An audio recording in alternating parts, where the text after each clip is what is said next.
Aspiration and Inspiration for Indonesia. Selamat sore, berjumpa lagi dengan saya Indiska Handiana dalam acara Simeta Talk, Aspiration and Inspiration for Indonesia.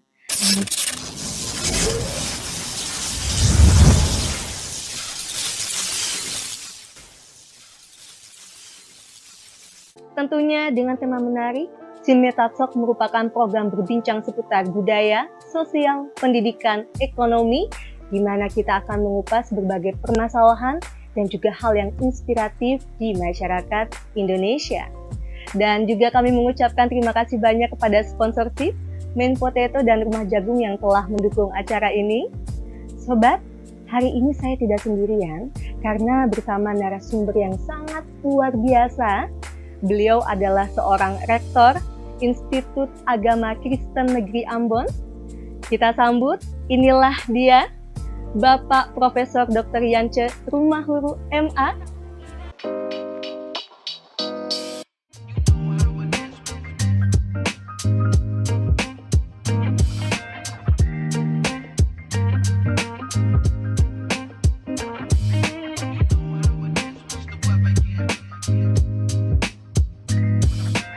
Tak kenal maka tak sayang.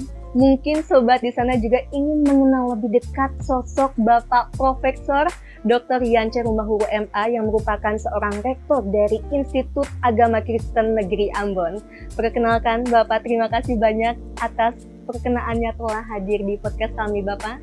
Terima kasih, saya juga senang mendapat kesempatan ini dan ditantang untuk berbicara bersama Pak Idris. Luar biasa. Dan tentu hari ini kita akan berbincang lebih dalam seputar mengenai bagaimana membangun bangsa melalui pendidikan menuju Indonesia generasi emas tahun 2045, Bapak. Ya. Terima kasih, pertanyaan yang bagus sekali. Menurut saya, visi Indonesia itu sudah kita pahami bersama, ada dalam Undang-Undang Dasar kita, merdeka, bersatu, berdaulat, adil dan makmur. Itu visi bangsa kita. Nah, dari visi itu kemudian kita mendapatkan misi bernegara sebetulnya adalah memajukan kesejahteraan umum, mencerdaskan kehidupan bangsa, dan ikut melaksanakan ketertiban dunia berdasarkan pada kemerdekaan, perdamaian, keadilan, dan itu yang menjadi variabel utama. Nah, hari ini ketika pemerintah mencanangkan Indonesia emas di tahun 2045 nanti, saya pikir ini challenge bagi kita. Dan benar sesuai tema yang diajukan kepada saya, membicarakan isu pendidikan generasi milenial masuk pada tahun 2045, saya pikir ada satu pernyataan dari saya. Apa itu, Pak?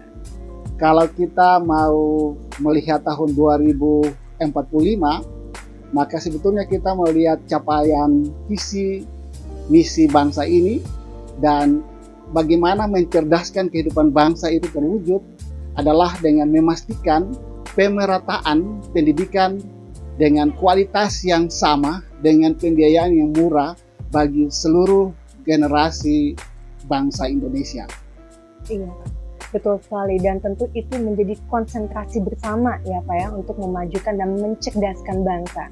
Dan mungkin Bapak juga, kita ingin mengetahui juga bagaimana sudah berapa lama Bapak untuk menjalankan program di bidang pendidikan sebagai rektor IAKN ini Pak? Kalau menjadi rektor ini jalan tahun kedua di periode pertama saya sebagai rektor. Menjadi dosen sudah lebih dari 20 tahun dan pengalaman mengelola pendidikan mulai dari kepala program studi atau ketua jurusan, pernah menjadi direktur pasca sarjana, wakil rektor 1 yang mengelola bidang akademik, dan ketika menjadi rektor saya memahami dengan benar apa-apa yang penting dilakukan dalam bidang pendidikan, antara lain adalah memastikan tata kelola manajemen pendidikan yang baik dan kemudian membangun akses pada komunitas pendidikan terutama mahasiswa sehingga punya pengalaman di masyarakat itu yang saat ini Menteri Pendidikan kita mencanangkan tentang kampus Merdeka Belajar.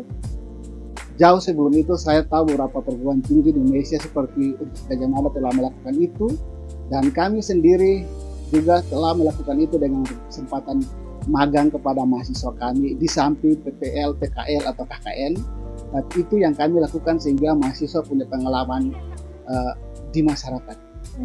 Kalau boleh tahu Bapak, dari latar belakang Bapak dari mana dan juga Bapak lulusan dari universitas mana Pak? Iya, saya ini orang kampung, orang desa Mbak. Sama, saya juga Pak. Saya lahir di Seram Utara, sekolah SD di Seram Utara, di tepatnya Desa Sawai, itu satu desa destinasi wisata baru di Maluku saat ini. Dan setelah itu saya SMP, SMA di kabupaten, di pusat kota Kabupaten Maluku Tengah di Masohi. Nanti kemudian SMA sampai dengan S1 saya menyelesaikan di Kota Ambon di Universitas Kristen Indonesia Maluku. Dan kemudian saya melanjutkan studi di Kota Pelajar, mengambil program magister dan doktor di Universitas Gadjah Mada dengan fokus studi pada kajian agama dan budaya. Luar biasa, jadi dari latar belakang beliau itu tidak diragukan lagi, beliau memiliki kapabilitas yang sangat luar biasa, akhirnya bisa menjadi seorang rektor IAKN. Suatu kehormatan Bapak bisa berdiskusi dengan Bapak di sini. Dan tentunya Pak, untuk mencapai kesuksesan di titik ini bukanlah suatu hal yang mudah. Boleh diceritakan kepada masyarakat di sana apa yang menjadi pengalaman atau challenge terbesar Bapak selama menjabat sebagai rektor di IAKN? Ya, pertama saya ingin menyatakan pengalaman pribadi sebelum menjadi rektor dan kemudian fokus pada bidang pendidikan seperti apa. Sebagai orang di kampung, ini pembelajaran bagi anak-anak Indonesia. Tidak peduli kita mau ada di pelosok mana di Indonesia ini, tapi kalau kita menempatkan pendidikan sebagai subjek utama untuk membangun hidup, maka saya percaya kita bisa menggapainya. Dan tantangan sebagai dosen, rektor itu tugas tambahan, tapi sebagai dosen, dan saya memahami tugas di perguruan tinggi, dan penting bagi kita dunia perguruan tinggi Indonesia adalah memastikan bahwa masyarakat Indonesia mendapat akses sama untuk pendidikan, mulai dari pendidikan dasar sampai pendidikan tinggi, dan tentu dengan kualitas atau dengan mutu yang bagus, tapi biaya yang murah. Itu yang sulit, Mbak. Apa itu menjadi suatu permasalahan yang harus? Dan saya pikir sampai saat ini Indonesia kita membutuhkan pemerataan di bidang pendidikan itu. Akses tentang pendidikan ini oleh sejumlah wilayah di Indonesia, kalaupun kita kategorikan wilayah 3T, terluar dan terbelakang, ya, terdepan, terluar, dan itu tidak selalu begitu. Iya. Masyarakat di pinggiran kota juga banyak yang belum memperoleh akses pendidikan. Karena itu kalau kita membicarakan satu isu utama terkait dengan pendidikan adalah pemerataan pendidikan dengan pendidikan yang tadi saya sampaikan, punya kualitas atau pendidikan yang bermutu dengan biaya murah. Ini menjadi tanggung jawab negara sebetulnya untuk menyediakan akses itu kepada rakyatnya. Menjadi tanggung jawab negara, ya Pak ya. Dan itu bisa menjadi konsentrasi kita bersama juga. Dan tentu Bapak, barangkali juga mungkin kita sebagai generasi muda ataupun masyarakat di sana yang ingin juga mengenal lebih dekat mengenai IAKN, apa saja Pak program yang telah dijalankan oleh IAKN untuk meningkatkan kapasitas, kapabilitas, dan elektabilitas dalam mengembangkan prestasi pendidikan bagi mahasiswa di perguruan tinggi? Baik, terima kasih. Sebelum saya menjadi rektor, saya pernah menjadi ketua jurusan, saya pernah juga menjabat sebagai direktur pasca sarjana dan waktu rektor 1 yang menangani bidang akademik sebelum menjadi rektor, dan mengetahui dengan benar peta persoalan pendidikan kita untuk pengembangannya seperti apa. Nah, hal yang utama yang kita lakukan adalah kita tahu mahasiswa kita mesti punya proses, jadi input, proses, dan output yang bagus, maka dimulai dengan kita secara internal memastikan kurikulum menjawab kebutuhan masyarakat.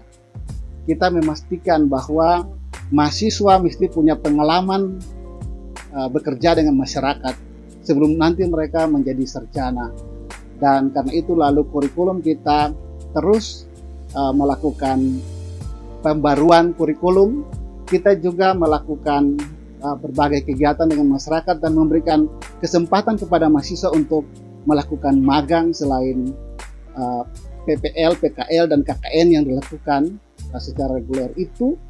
Dan kemudian kita memastikan suasana akademik yang bagus bagi mahasiswa sehingga tercipta diskursus akademik di kampus yang membangun kekritisan mahasiswa.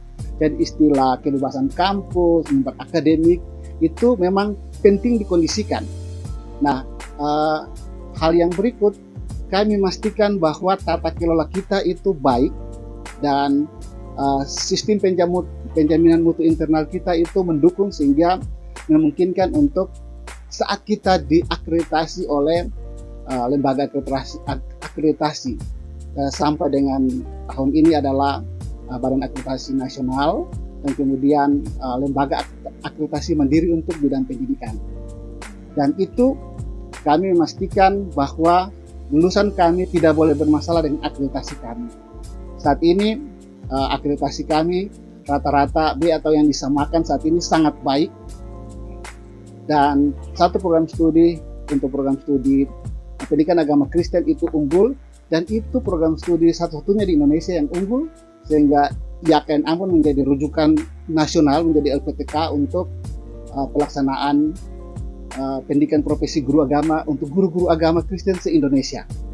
Guru agama Kristen se-Indonesia? Ya, dari Sumatera sampai Papua itu ya. Mengambil PPG-nya itu di IAKN Ambon. Jadi harus belajar ke Ambon begitu. Jadi ada seperti semacam study exchange and study teacher exchange seperti itu. Itu adalah pendidikan profesi bagi guru agama Kristen. Oke, baik Bapak, luar biasa. Dan tentunya juga ini menjadi satu penopang bagi IAKN ya Pak ya. Dan Bapak mungkin tadi juga mengenai permasalahan yang Bapak sampaikan mengenai pendidikan. Apakah ada solusi atau mungkin program yang bisa dijalankan oleh pemerintah maupun perguruan tinggi dari pandangan Bapak? Ya.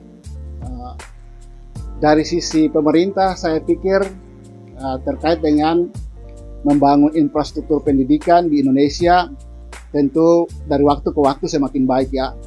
Dan harapannya pemerataannya dan yang saya maksudkan tadi, tidak hanya menjangkau wilayah-wilayah tertentu, tapi seluruh wilayah Indonesia memastikan bahwa fasilitas pendidikan itu baik, sumber daya yang menyelenggarakan pendidikan itu baik, sehingga mereka bisa menyiapkan sumber daya Indonesia emas itu lebih baik lagi. Dan yang kedua, memang pemerintah melalui program PIP itu sangat membantu. Dan kemudian sampai dengan kuliah, KIP kuliah. Sebelumnya ada beasiswa bidik misi dan itu sangat membantu. Tetapi kita harus jujur bilang penting dievaluasi lagi. Itu bagian dari bansos dan proses penyalurannya, pemberiannya itu mesti dievaluasi kembali dan memperhatikan apakah wilayah-wilayah yang sungguh-sungguh membutuhkan program itu sudah memperoleh secara benar. Kepastian ini menjadi penting karena ditemui bahwa pada wilayah-wilayah yang mestinya anak-anak yang tidak punya akses pendidikan karena orang tua punya keterbatasan ekonomi, itu masih banyak yang tidak bisa berkuliah. Kami misalkan di IAKN Ambon dalam 3 tahun terakhir ini tidak pernah ada peningkatan. Kami diberikan beasiswa PIP kuliah atau KIP kuliah itu sejumlah 265.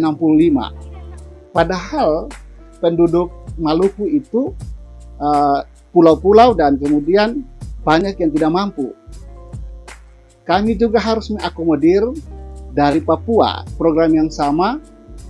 Setiap tahun ada 20-25 orang anak Papua asli yang kuliah di tempat kami dengan skema biaya KIP kuliah itu. Nah, kami mengusulkan penambahan, tapi sampai saat ini belum ada penambahan. Berharap penambahan sehingga bisa mengakomodir tidak hanya dari Maluku, tapi juga dari luar Maluku, dari Papua, bahkan dari wilayah lain yang kemudian ingin berkuliah di Maluku dengan skema pembiayaan KIP kuliah itu. Dan apakah ada respon perihal tersebut Bapak mengenai solusinya?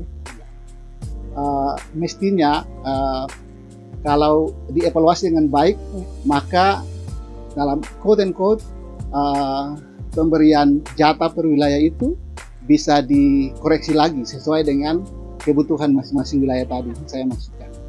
Karena ini terjadi bukan hanya di Ambon, mungkin di seluruh Indonesia. Banyak sekali anak-anak berpotensi, tapi mereka tidak bisa kuliah karena kekurangan ekonomi atau keterbatasan lainnya, seperti itu. Dan seharusnya ini bisa menjadi dukungan bagi pemerintah. Dan Bapak, mungkin juga kami ingin motivasi dan harapan dari Bapak. Apa harapan dan motivasi Bapak bagi kami generasi milenial dalam mengemban ilmu pendidikan khususnya di tingkat perguruan tinggi, Pak? Ya, betul sekali.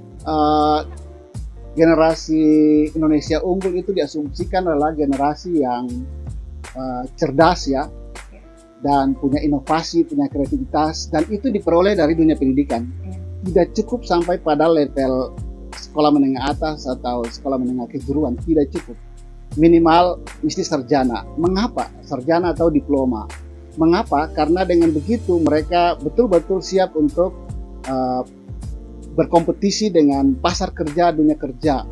Tantangan ke depan kita di Indonesia adalah kita memastikan sumber daya kita, sumber daya manusia kita ya, terutama generasi milenial ini punya kemampuan lebih dari generasi sekarang.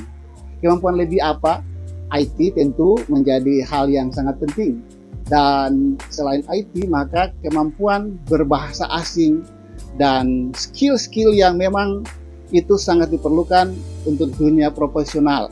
Dan saya pikir lembaga pendidikan saat ini yang patut dikembangkan juga adalah pendidikan vokasi pada wilayah-wilayah, dan perguruan tinggi penting untuk membuka program studi sesuai dengan kebutuhan di wilayah, dan penting sebuah regulasi yang turut membantu untuk memungkinkan kolaborasi terjadi baik secara nasional maupun internasional, sehingga itu turut membantu akselerasi pendidikan di Indonesia. Saya pikir itu menjadi hal yang penting.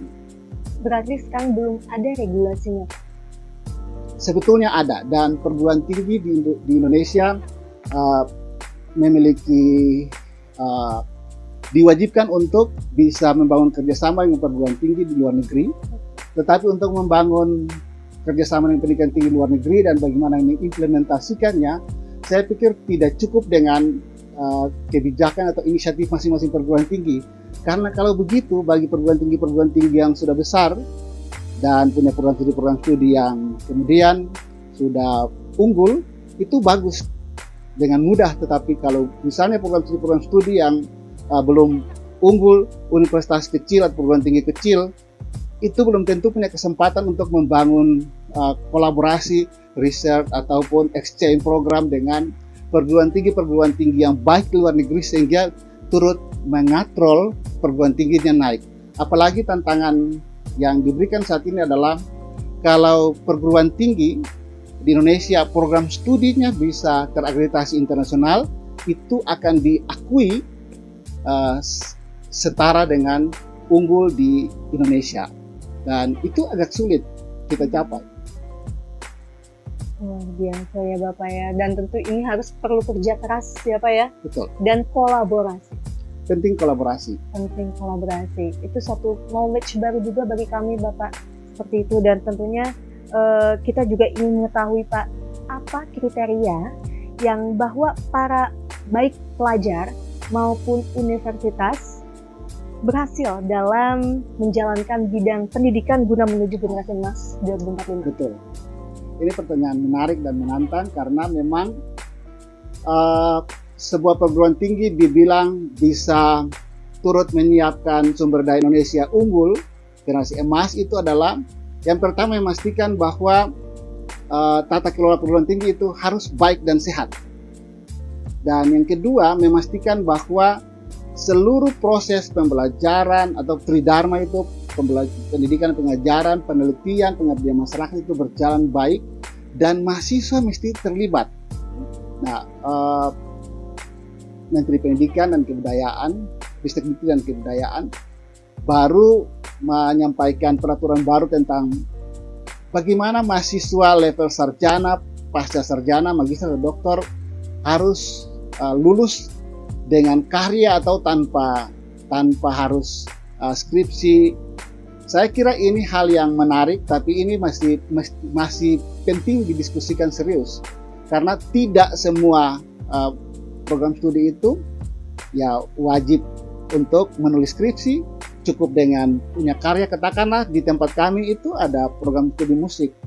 Musik kalau dia bisa punya karya penciptaan musik dan itu disetarakan dengan skripsinya, itu sudah bisa menjadi syarat bagi dia untuk sarjana.